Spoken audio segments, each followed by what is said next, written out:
Татарстан Республикасы Дәүләт сынлы сәнгать музейының заманча сәнгать галереясында танылган төрек рәссамы Әхмәт Ишелнең «Тавышлар һәм эзләр» дигән күргәзмәсе ачылды. Экспозиция Россиядә беренче тапкыр тәкъдим ителә. Әхмәт Ишелнең үзенчәлекле эшләре белән Ләлә Зәйнуллина танышып кайтты. Malzemeyi de bize 30 yıldır tanıdığım. Юкка гына дөньяны матурлык кыткара дип әйтмибез. Күренекле төрек рәссамы Әхмәт Ишел пумала буяулар ярдәмендә җипләр һәм баулар бәйләнеше аркылы матурлык тудыра. Ул рәсем сәнгате буенча белемнәрен күренекле төрек рәссамнарының остаханәләрендә ала. Нури Абаш һәм Илхан Чивик Әхмәтне рәсем сәнгате белән кызыксынуга этәрә. 1972 елда кичергән авыруыннан соң ул йөрү сәләтен югалта һәм сәнгать белән ныклап шөгыльләнә башлый. Baki Ormancı'nın sergisi. Татарстанда һәм Россиядә минем таныш рәссамнарым күп. Очрашу алдыннан мин Бакый Урманчы иҗаты белән таныштым, музейын карадым. Аның Габдулла Тукай иҗатына багышланган картиналарын күрдем. Шулай ук опера һәм балет театрында тамашада булдым. Алар мине яңа иҗатка канатландырды. Күргәзмәне Төркиянең Казандагы консулы оештырырга ярдәм иткән. Казан мәдәниятле һәм сәнгатьле шәһәр. Шунлыктан үзебезнең сәнгать өлкәсендәге байлыгыбыз белән сезне дә таныштырырга булдык.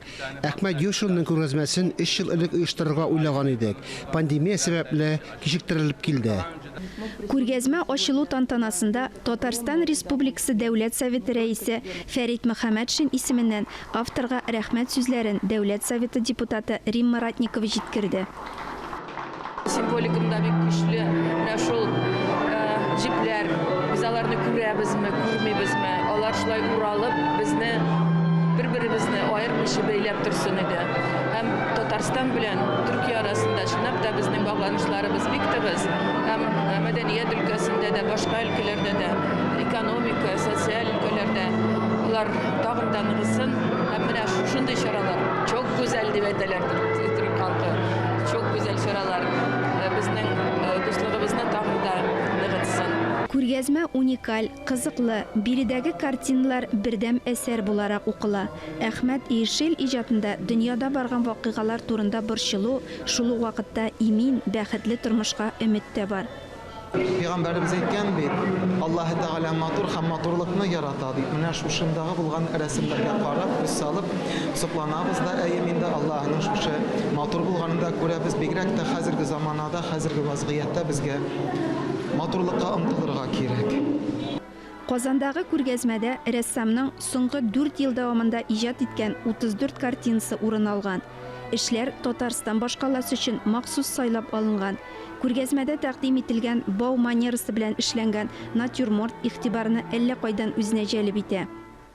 Аның тормышны күрүе, галәмне күз алдына китерүе бик үзенчәлекле. Аның үз сүзләре белән әгәр дә әйтсәк, мин урында да һәм вакытта да яшәмим. Минем өчен шикләр юк. Мин галәмне һәм тормышны бөтенләй шиксез күрәм дип әйтә ул. Һәм нәкъ аның әсәрләре дә шуны күрсәтә. Күргәзмә 2022 елның 16 гыйнварына кадәр эшли. Ләлә Зәйнуллина, Тахир Хәсәнов, Татарстан яңалыклары.